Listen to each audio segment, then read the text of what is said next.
जय हिंद साथियों, the freedom में आपका स्वागत है। मैं सुधीर। साथियों, इन दिनों देश में सांप्रदायिकता का वातावरण बहुत तेजी से फैल रहा है।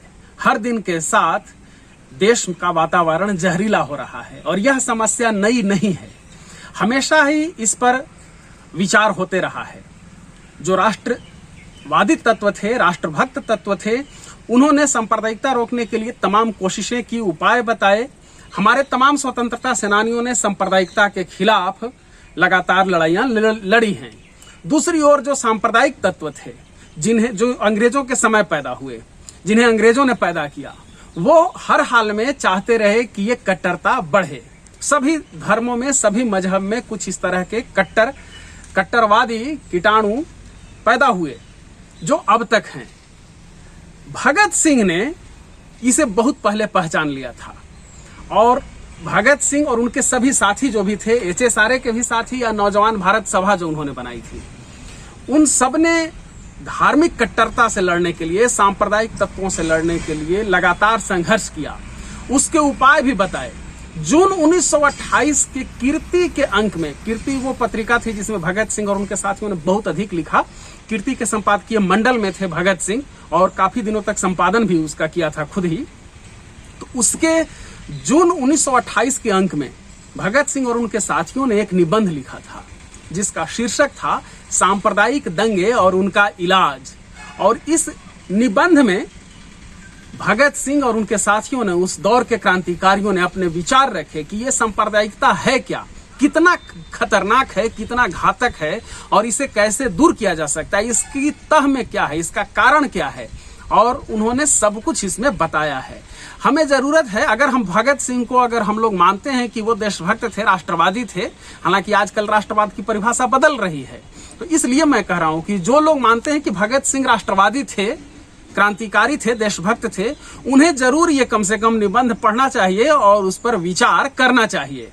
तो मैं आप लोगों के सामने पेश कर रहा हूं पूरा का पूरा हूबहू भगत सिंह और उनके साथियों का लिखा यह निबंध जो कीर्ति के जून 1928 के अंक में छपा था, सांप्रदायिक दंगे और उनका इलाज। इस निबंध को दिखाने से पहले मैं उन तमाम महानुभावों के प्रति आभार प्रकट करना चाहता हूं जिन्होंने आर्थिक सहयोग देकर के हमारे इस अभियान को जारी रखने में और आगे बढ़ाने में मदद की है। साथ ही आप तमाम दर्शकों से आग्रह है कि जो लोग आर्थिक रूप से सक्षम हैं वो हमारे इस अभियान के लिए जरूर मदद करें। अगर आप मदद करना चाहते हैं तो आपके स्क्रीन पर विवरण दिया जा रहा है, आप उसके माध्यम से अपनी मदद भेज सकते हैं हमारे यहाँ तक।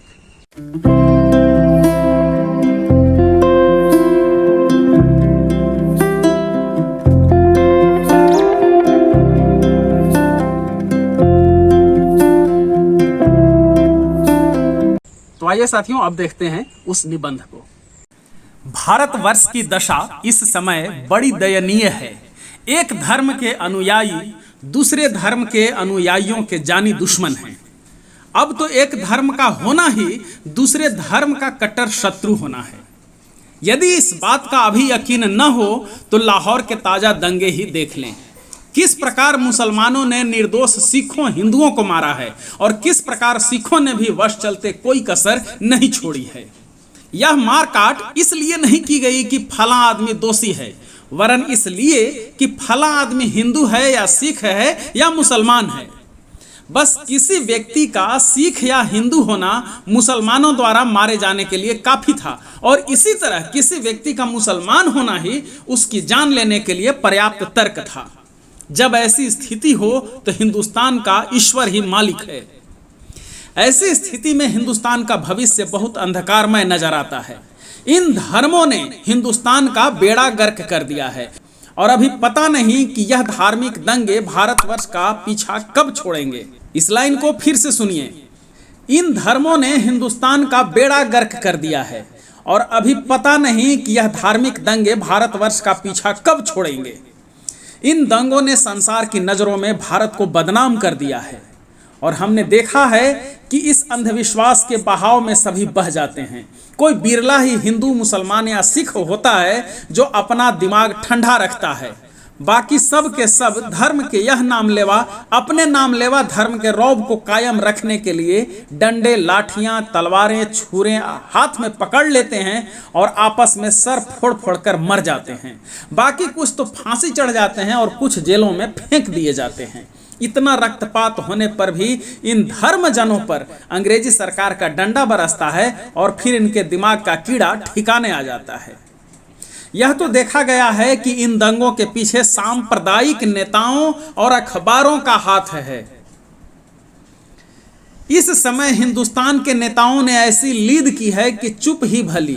वही नेता जिन्होंने भारत को स्वतंत्रता कराने का बीड़ा अपने सिरों पर उठाया हुआ था और जो समान राष्ट्रीयता और स्वराज्य के दम गजे मारते नहीं थकते थे, वही या तो अपने सिर छिपाए चुपचाप बैठे हैं या इसी धर्मांधता के बहाव में बह चले हैं।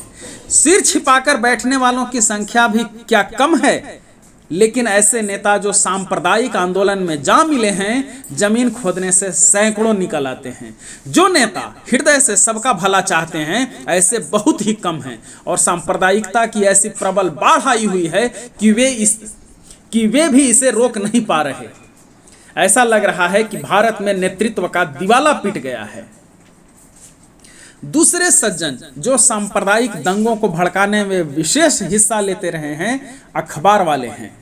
पत्रकारिता का व्यवसाय किसी समय बहुत ऊंचा समझा जाता था, आज बहुत ही गंदा हो गया है। यह लोग एक दूसरे के विरुद्ध बड़े मोटे मोटे शीर्षक देकर लोगों की भावनाएं भड़काते हैं और परस्पर सिर फुटौल करवाते हैं। एक दो ही नहीं, कितनी ही जगहों पर इसलिए दंगे हुए हैं कि स्थानीय अखबारों ने बड़े उत्तेजनापूर्ण लेख लिखे हैं। ऐसे लेखक बहुत कम हैं जिनका दिल व दिमाग ऐसे दिनों में भी शांत रहा हो। अखबारों का असली कर्तव्य शिक्षा देना, लोगों से संकीर्णता निकालना, सांप्रदायिक भावनाएं हटाना, परस्पर मेल मिलाप बढ़ाना और भारत की साझी राष्ट्रीयता बनाना था। लेकिन इन्होंने अपने मुख्य कर्तव्य अज्ञान फैलाना, संकीर्णता का प्रचार करना, सांप्रदायिक बनाना, लड़ाई झगड़े करवाना और भारत की साझी राष्ट्रीयता को नष्ट करना बना लिया है। यही कारण है कि भारतवर्ष की वर्तमान दशा पर विचार कर आंखों से रक्त के आंसू बहने लगते हैं और दिल में सवाल उठता है कि भारत का बनेगा क्या। जो लोग असहयोग के दिनों के जोश व उभार को जानते हैं, उन्हें यह स्थिति देख रोना आता है। कहाँ थे वे दिन कि स्वतंत्रता की झलक सामने दिखाई देती थी, और कहाँ आज यह दिन कि स्वराज्य एक सपना मात्र बन गया है। बस यही तीसरा लाभ है जो इन दंगों से अत्याचारियों को मिला है, जिसके अस्तित्व को खतरा पैदा हो गया था कि आज गई कल गई वही नौकरशाही आज अपनी जड़ें इतनी मजबूत कर चुकी हैं कि उसे हिलाना कोई मामूली काम नहीं है। यदि इन सांप्रदायिक दंगों की जड़ खोजें तो हमें इसका कारण आर्थिक ही जान पड़ता है। असहयोग के दिनों में नेताओं व पत्रकारों ने ढेरों कुर्बानियां दी, उनकी आर्थिक दशा बिगड़ गई थी। असहयोग आंदोलन को धीमा पड़ने पर नेताओं पर अविश्वास सा हो गया, जिससे आजकल के बहुत से सांप्रदायिक नेताओं के धंधे चौपट हो गए। विश्व में जो भी काम होता है उसकी तह में पेट का सवाल जरूर होता है। कार्ल मार्क्स के 3 बड़े सिद्धांतों में से यह एक मुख्य सिद्धांत है। इसी सिद्धांत के कारण ही तबलीग, तनकीम, शुद्धि आदि संगठन शुरू हुए और इसी कारण से आज हमारी ऐसी दुर्दशा हुई जो अवर्णनीय है। बस सभी दंगों का इलाज यदि कोई हो सकता है तो वह भारत की आर्थिक दशा में सुधार से ही हो सकता है। दरअसल भारत के आम लोगों की आर्थिक दशा इतनी खराब है कि एक व्यक्ति दूसरे को चवन्नी देकर किसी और को अपमानित करवा सकता है। भूख और दुख से आतुर होकर मनुष्य सभी सिद्धांत ताक पर रख देता है। सच है, मरता क्या न करता, लेकिन वर्तमान स्थिति में आर्थिक सुधार होना अत्यंत कठिन है, क्योंकि सरकार विदेशी है और लोगों की स्थिति को सुधरने नहीं देती। इसलिए लोगों को हाथ धोकर इसके पीछे पड़ जाना चाहिए और जब तक सरकार बदल न जाए चैन की सांस न लेना चाहिए। लोगों को परस्पर लड़ने से रोकने के लिए वर्ग चेतना की जरूरत है। गरीब मेहनतकशों व किसानों को स्पष्ट समझा देना चाहिए कि तुम्हारे असली दुश्मन पूंजीपति हैं, इसलिए तुम्हें इनके हथकंडों से बचकर रहना चाहिए और इनके हत्थे चढ़ कुछ न करना चाहिए। संसार के सभी गरीबों के, चाहे वह किसी भी जाति, रंग, धर्म या राष्ट्र के हों, अधिकार एक ही हैं। तुम्हारी भलाई इसी में है कि तुम धर्म, रंग, नस्ल और राष्ट्रीयता व देश के भेदभाव मिटाकर एकजुट हो जाओ और सरकार की ताकत अपने हाथों में लेने का प्रयत्न करो। इन यत्नों से तुम्हारा नुकसान कुछ नहीं होगा। इससे किसी दिन तुम्हारी जंजीरें कट जाएंगी और तुम्हें आर्थिक स्वतंत्रता मिलेगी। जो लोग रूस के इतिहास जानते हैं उन्हें मालूम है कि जार के समय वहां भी ऐसी ही स्थितियां थीं। वहां भी कितने ही समुदाय थे जो परस्पर जुत पतांग करते रहते थे, लेकिन जिस दिन से वहां श्रमिक शासन हुआ है वहां नक्शा ही बदल गया है। अब वहां कभी दंगे नहीं हुए। अब वहां सभी को इंसान समझा जाता है, धर्म जन नहीं। जार के समय लोगों की आर्थिक दशा बहुत ही खराब थी, इसलिए सब दंगे फसाद होते थे। लेकिन अब रूसियों की आर्थिक दशा सुधर गई है, उनमें वर्ग चेतना आ गई है, इसलिए अब वहां से कभी किसी दंगे की खबर नहीं आई। इन दंगों में वैसे तो बड़े निराशाजनक समाचार सुनने में आते हैं, लेकिन कलकत्ते के दंगों में एक बात बहुत खुशी की सुनने में आई।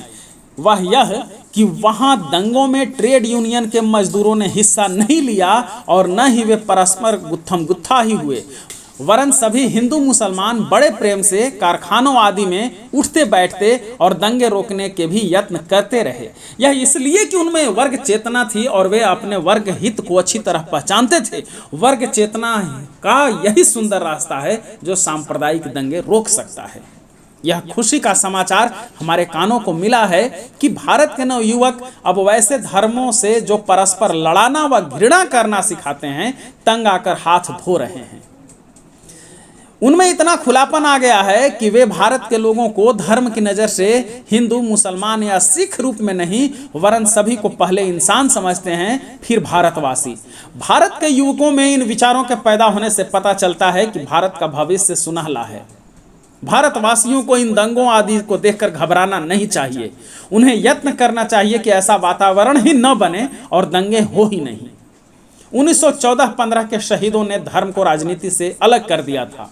वे समझते थे कि धर्म व्यक्ति का व्यक्तिगत मामला है, इसमें दूसरे का कोई दखल नहीं। न ही इसे राजनीति में घुसाना चाहिए, क्योंकि यह सरबत को मिलकर एक जगह काम नहीं करने देता। इसलिए गद्दर पार्टी जैसे आंदोलन एकजुट व एक जान रहे, जिसमें सिख बढ़ चढ़कर फांसियों पर चढ़े और हिंदू मुसलमान भी पीछे नहीं रहे। इस समय कुछ भारतीय नेता भी मैदान में उतरे हैं जो धर्म को राजनीति से अलग करना चाहते हैं। झगड़ा मिटाने का यह भी सुंदर इलाज है और हम इसका समर्थन करते हैं। इस लाइन को फिर से सुनिए। इस समय कुछ भारतीय नेता भी मैदान में उतरे हैं जो धर्म को राजनीति से अलग करना चाहते हैं। झगड़ा मिटाने का यह भी एक सुंदर इलाज है और हम इसका समर्थन करते हैं। यदि धर्म को अलग कर दिया जाए तो राजनीति पर हम सभी इकट्ठे हो सकते हैं। धर्मों में हम चाहे अलग अलग ही रहें। हमारा ख्याल है कि भारत के सच्चे हमदर्द हमारे बताए इलाज पर जरूर विचार करेंगे और भारत का इस समय जो आत्मघात हो रहा है उससे हमें बचा लेंगे। तो साथियों, ये आप देख रहे थे सांप्रदायिक दंगे और उनका इलाज निबंध जो भगत सिंह और उनके साथियों ने कीर्ति पत्रिका के लिए लिखा था और उसमें ये छपा था। उम्मीद है कि इस निबंध से हम लोग कुछ तो जरूर प्रेरित होंगे, सांप्रदायिक तत्वों को पहचानने की कोशिश करेंगे और ये भी हम लोग समझने की कोशिश करेंगे कि किस तरह से हमारे स्वतंत्रता सेनानी, हमारे क्रांतिकारी, हमारे अमर शहीद उस दौर में ऐसे तत्वों से लड़ रहे थे। उम्मीद है कि यह निबंध आप सबको प्रेरित जरूर करेगा और इसे बाकी लोगों तक पहुंचाएंगे ताकि देश की एकता और अखंडता अक्षुण्ण बनी रहे। फिर मिलेंगे अगले वीडियो में। हमारे साथ जुड़े रहने के लिए द फ्रीडम को जरूर सब्सक्राइब कीजिए। साथियों, जय हिंद, धन्यवाद, इनकलाब जिंदाबाद।